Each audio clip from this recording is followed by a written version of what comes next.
Smithsonian, known worldwide for not just networks of fantastic museums and organizations, but of course, research and information. And Dr. Mac Farnham is going to join us. Thank you, Lord Hastings.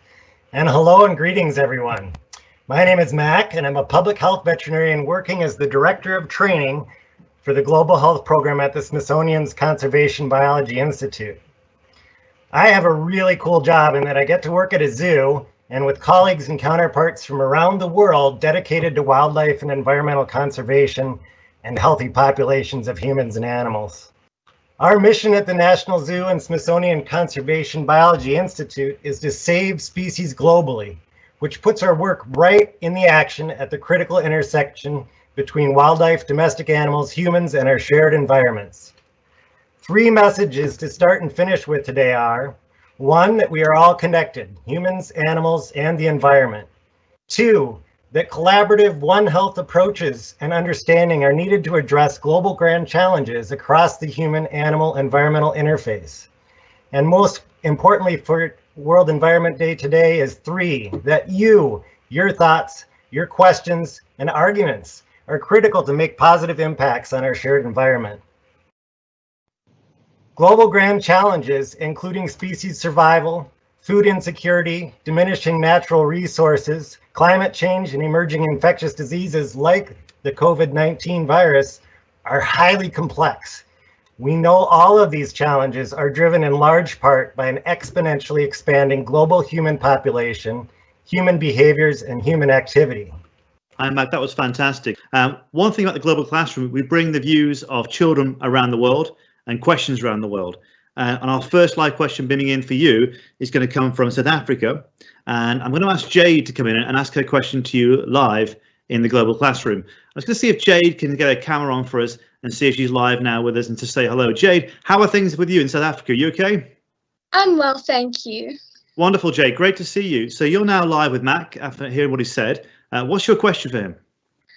Some reports suggest that wildlife consumption may have caused COVID-19. Wouldn't movement towards a plant-based diet cause fewer diseases and reduce environmental damage? Wow. Hi there, Jade, and many thanks for this question. And just those couple of sentences, you really dive right into several of the global grand challenges I've just mentioned. Exponential growth in our global human population, diminishing natural resources, land use changes, climate change. All of these means we really face a huge challenge in providing safe nutritional nutritional food for the world. What we do know is that the current COVID pandemic is caused by a virus called SARS-CoV-2 or SARS coronavirus 2. And by comparing that genetic code of SARS-CoV-2 with other coronaviruses, we know that there is a close similarity with coronavirus found in bats.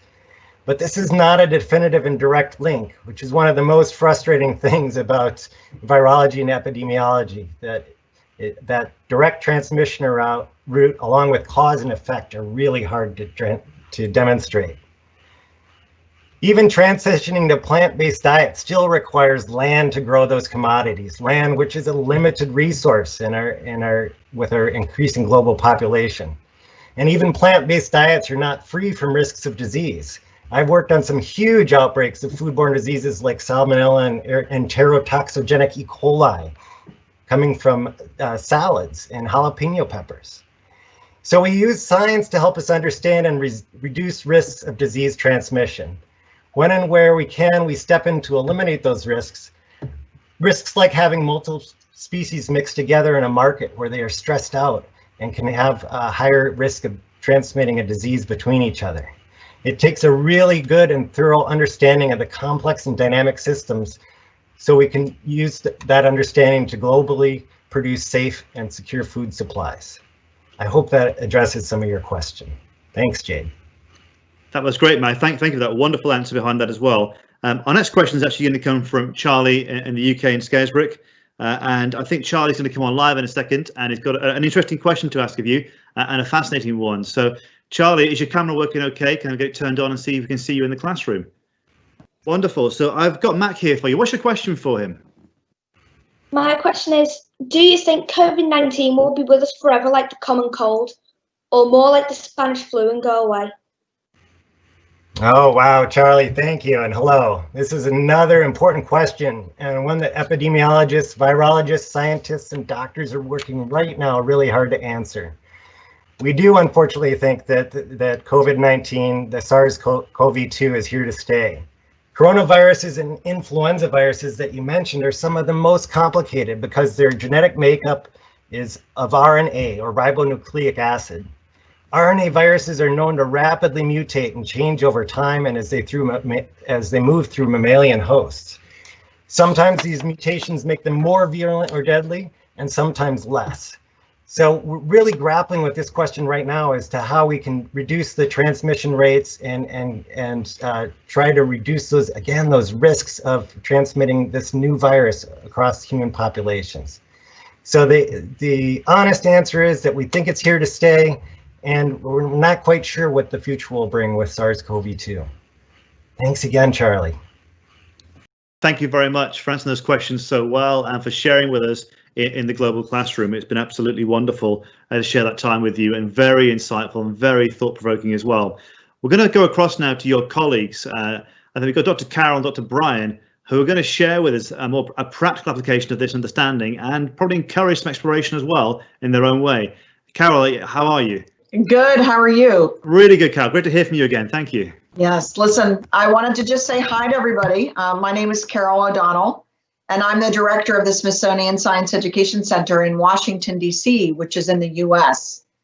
On this day, which, as you know, is the UN World Environment Day, my colleague, Dr. Brian Mandel, and I, who are both science teachers, want to provide you with a few activities that you can do to protect animals when their habitats change. So as a reminder, the environment is where we all live, and it's made up of all the living and non-living things around us. Animals are one type of living thing.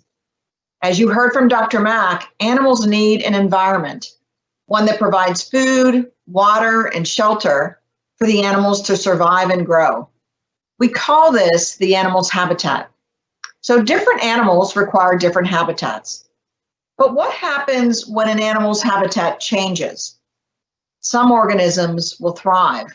Some must move away, but others will die. The more and more that people are on Earth, the more we need land for farms, homes, roads. Our Earth is very large, but animals live here too. So when people use more and more land, there's less space for animals in the wild. And when humans build roads and homes, it can split those animals' habitats into smaller places, making it very hard for animals to access food, water, and shelter. And if this happens, the animal population will decrease. So we have to find ways to protect animals from these negative effects. Dr. Brian Mandel, my colleague, will walk you through an activity that will help you to better understand ways that you can map your local environment. Brian? Hey, everybody. Are you guys ready to think about ways that you can protect animals when their habitat changes? So for this, we're going to be doing 3 different things. As Carol mentioned, step 1, we're going to be mapping your environment. Step 2, we're going to be collecting some evidence. And step 3, and this is my favorite step, taking action. So here we go. Step 1 is all about mapping your environment. To do this, you're going to need to think about the area around your home or your house or your apartment. This is your local environment, and this is the area we want you to research. It could be really small area, or it could even be a little bit larger, like your entire neighborhood or community. So once you've established what your research area is going to be, take out a piece of paper or a chalkboard or something and actually begin to identify and sketch out the boundary of your map. Just like this. This is my home, this is our neighbor's home, and this is the street. Again, this is just an outline. At this point, now you're going to talk to your parents or caregivers about going outside and exploring this area. Walk around. And we want you to label everything that you see. Identify things. It could be plants, animals, trees, grass. It could be a dirt path. It could be a sewer line. It could be roads. And label all and identify all of the animals in your picture. It's really important that you identify everything you possibly can. And here's an example from where I live. This is our house, neighbor's house. You can see some trees. This is the street. There's some birds in the tree over here. There's some standing water over here where we noticed a lot of mosquitoes. There was a fox in our backyard, and there's fences here as well. Again, label all of the living and non-living things in your environment. This is really important. And once you're done, look at your map and ask yourself, are there animals in your environment? Do they have access to food, water, and shelter? Remember, as Carol said, a habitat is a place where animals need to live and to grow. So step 2 is all about collecting evidence.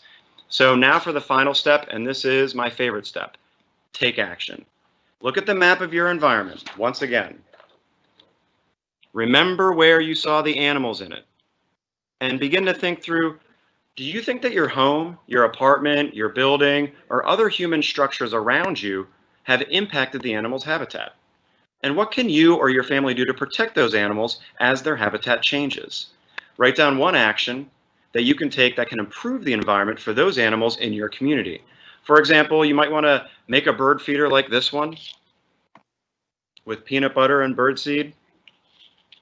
Maybe you can work with local officials to help protect those animals or to help them move from one place to the next safely.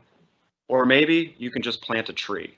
UN World Environment Day is a day to promote caring for our Earth and is celebrated around the world. As Dr. Mack just mentioned, the world is made up of humans, other animals, and the environment, and we must all live together and care for the world we live in. So remember those 3 steps: map your environment, collect some evidence, take action. And with that, I'm going to turn it back over to Lord Hastings. Thank you, Smithsonian. Thank you so much for being experts, but very, very, very easy to understand.